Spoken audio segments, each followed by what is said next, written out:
In the middle of an island, in the middle of the ocean, you and I beneath the moonlight, just the monkeys and the palm trees. Тези малки острови живеят и печелят, като продават тайни. Това е истината. Вчера в BTV репортерите ви показахме. Лондонски тръстов посредник намери решение за прикриване на парите и сметките на богат българин, придобил парите си чрез политическа корупция. Британските Вирджински острови са най-скъпите сред трите дестинации, които гарантират скрита собственост, и някой в България може да си мисли, че това е фирма от Англия. На тези острови са фирмите на хората, които искат да скрият своите пари. Показахме ви как офшорни схеми позволяват на подставени лица да се представят за чужди инвеститори у нас. Човекът, който ние използваме, е британски джентълмен, човек от Есекс. Той е пенсиониран учител и предлага услугата фиктивен директор и фиктивен собственик. Това е един разрастващ се скандал.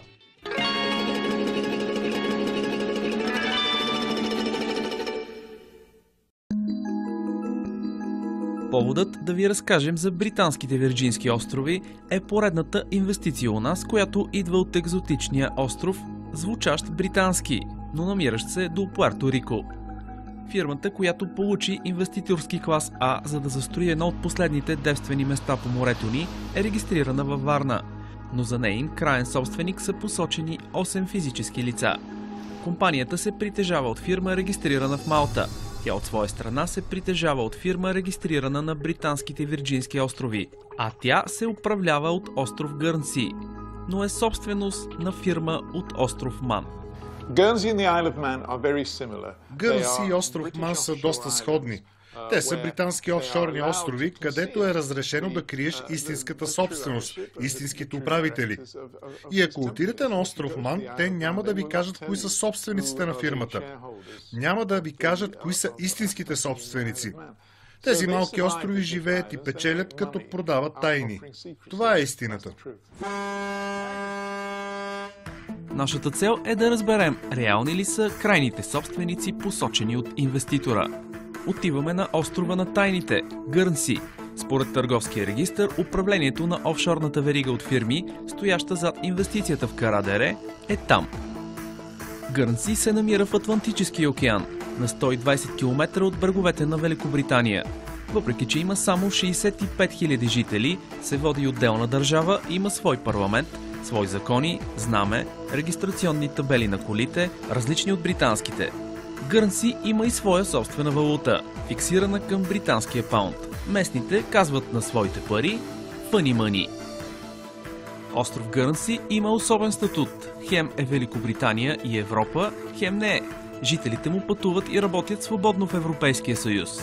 Въпреки че на практика са отделна държава, жителите на остров Гърнси, както и бизнеса тук, имат всички права на гражданите на Европейския съюз, но не всички задължения. Прозрачността на капиталите, които се управляват от тук, не е задължителна, така както е в Европа. Това е още един слой тайна. Всичко това се случва, защото Гърнси е друга офшорна юрисдикция. Не е лесно да се стигне до там. Трябва да попътуваш доста. Но когато отидеш, откриваш, че всичко там са едни компании за подставени лица. Намираме адреса на управление на фирмата, посочен в българския търговски регистър, и влизаме в офиса, без никой да ни очаква там. Какво търсите? Опитвам се да намеря фирма, която е регистрирана на този адрес. Rainbow Group Services Limited. Тук ли е регистрирана? Да. Тук има един джентълмен на име Стоян. Иска да говори с някой от Rainbow. От надписа над рецепцията разбирам, че се намирам в офиса на фирма Артемис, компания, за чието участие в проекта Black Sea Gardens досега не сме имали информация. От тук се управлява офшорното дружество, регистрирано на адреса на пощенска кутия на далечните британски Вирджински острови. Предмета на дейност на Артемис – фидуциарни услуги, означава, че тя се занимава с управлението на пари и собственост на трети страни. Според законодателството на Гърнси, подобни фирми могат да предлагат и услугата Nominee Director и Nominee Shareholder – фиктивен управител и фиктивна собственост. При нас идва посочената в българските регистри за управител на Rainbow – Таня Хърли. Бихте ли ми казала кои са собствениците на акциите на компанията? Опасявам се, че това е невъзможно. Не е възможно? Не е възможно, защото това е конфиденциална информация, това е частна компания. Вие предоставяте ли услугата подставено лице за собственик на компания? Това е конфиденциална информация. Не мога да разкривам такава информация. Съжалявам, джентълмени. Вече знаем, че управлението на проекта в Карадере е в ръцете на фирма Артемис в островната държава Гърнси. След проверка в местния регистър вече знаем и предмета на дейност на Артемис. Тази компания предлага напълно легално, според законите на Гърнси, услугата Nominee Service – фиктивни собственици и управители на дружества. Тръстов фонд, подобен на фирмата в Лондон, където обещаха срещу 2000 паунда да създадат фирма с фасаден собственик и управител. Няма как да твърдим, че Артемис върши същото за проекта Карадере, защото компанията би могла да представлява и реално посочените собственици, но присъствието на толкова много слоеве офшорни компании поставя въпроса дали обявените собственици са тези, които наистина дърпат конците. След като вече знаем, че компанията, която управлява Mother Europe, предлага фиктивна собственост, остава да намерим хората, които формално се водят инвеститори в проекта Карадере. Истински ли са собствениците, посочени в търговския регистър на България? Ще почукаме на вратата на всеки един от 8-те физически лица. 5 от тях живеят в Уелс. Отправяме се към столицата на Уелс – Кардиф. Пътуваме към адреса на първия акционер – Николас Галиван. Келстън Роуд 28. Това е адрес. Здравейте, търся господин Николас Галиван. Той не е тук, съжалявам. Кога мога да го намеря? Той няма да е тук до следващата седмица, няма как да го намерите. Бихте ли ми дала негов телефон, за да опитам да го открия? Той е във ваканция и не обича да му се обаждат по работа, когато си почива. Чудя се дали всички хора, които търся, не са от една фамилия. Вие имате ли нещо общо с фамилията Шорт?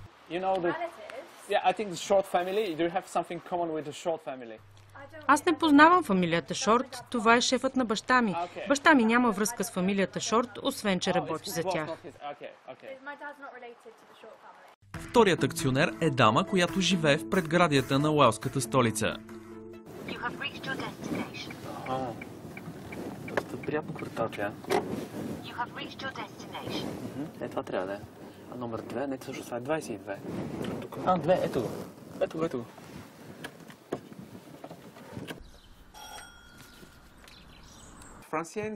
Здравейте, търся Франсиен Гейл Уикъм. Тя вече не живее тук. Премести се в друг квартал. Познавате ли я? Познавам я, доколкото ми продаде къщата си. Нямам никакви нейни контакти. А вие защо снимате? Ние сме журналисти от България, а тя има дялове в една компания, за която ние правим репортаж. Тя участва в една голяма инвестиция в България, а това е чувствителна тема там. Не, аз не съм Франсиен. Ние просто купихме къщата от нея. Следващия адрес, посочен пред българските власти, е в крайбрежния град Слонзи. Здравейте, търся господин Юан Шорт. Той вече не живее тук. Вече не живее тук? Не. А знаете ли къде мога да го открия? Не, къщата вече е на други наематели. Съжалявам. Очакването ми, че търсенето на хора, чието официални адреси знам ще е лесно, не се оправдава. В близкия до Слонзи град Лианели е стадиона на ръгби отбора Скарлетс. В търговския регистър на Великобритания адресът на Скарлетс е посочен като бизнес контакт на един от акционерите в инвестицията на българското море – Найджел Шорт. Опитвам се да открия господин Найджел Шорт. Възможно ли е да го открия тук? Той има среща и не е възможно да го видите в момента. Ако искате да се срещнете с него, трябва да имате уговорена среща. Имате ли уговорена среща за днес? Не. А кой бяхте вие? Аз съм журналист от България, правя репортаж за една негова инвестиция. Вижте, той не стои тук по принцип. Той има много бизнеси и само понякога идва тук за срещи. Моля, напишете си координатите тук, аз ще му изпратя мейл и ще проверя дали той може да ви види. Първият ми ден в Уелс минава без да съм открил нито един от акционерите. Междувременно, от публикации в местната преса научавам, че Найджел Шорт не е никак случайен човек, а един от богатите хора в Уелс, бивш собственик на заводи за стомана, настоящ управител на голяма фабрика за уиски и президент на един от най-обичаните ръгби клубове в Уелс – Скарлетс. 6 от акционерите са роднини на Найджел Шорт. И все пак, защо никой от тях не желае да се срещне с нас? Късно вечерта президентът на Скарлетс, Найджел Шорт, ми се обажда по телефона. Съгласява се на среща на стадиона на следващия ден. Поставя категорично условие да не бъде сниман. По никакъв начин.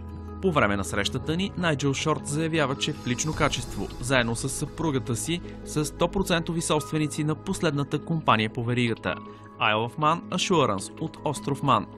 Господин Шорт заяви, че той в лично качество е инвеститорът, който ще построи комплекса Black Sea Gardens в Карадере. Останалите 7 акционери са негови близки роднини и приятели с минимален брой акции. Господин Шорт каза, че е мотивиран да инвестира десетки милиони в България, защото, цитирам, вижда огромен потенциал в страната да развива туризъм от по-висок клас. Найджел Шорт не пожела да застане пред камерата ни, но обеща да убеди един от 8-те акционери да говори от негово име, с условието, че повече няма да тропаме по вратите на роднините му. След като бяхме на остров Гърнси в Англия и Уелс, за да търсим британските акционери в проекта Карадере, 8-ият акционер Пол Райли си оговаря среща с нас във Варна. Найджел и жена му са мажоритарните акционери в това начинание, а по-малките акционери са неговите приятели и роднини. Аз мога да ви уверя, че това са истинските хора и ги познавам лично. И аз работя с Найджел Шорт от много години, почти от 25 години, още в неговия предишен бизнес. И него, и брат му, и сестра му от много години. Те са истински хора, истински бизнесмени с добра, успешна история. Каква е логиката бизнеса да бъде структуриран по този начин? Верига от офшорни компании, британски Вирджински острови, Малта, Гърнси.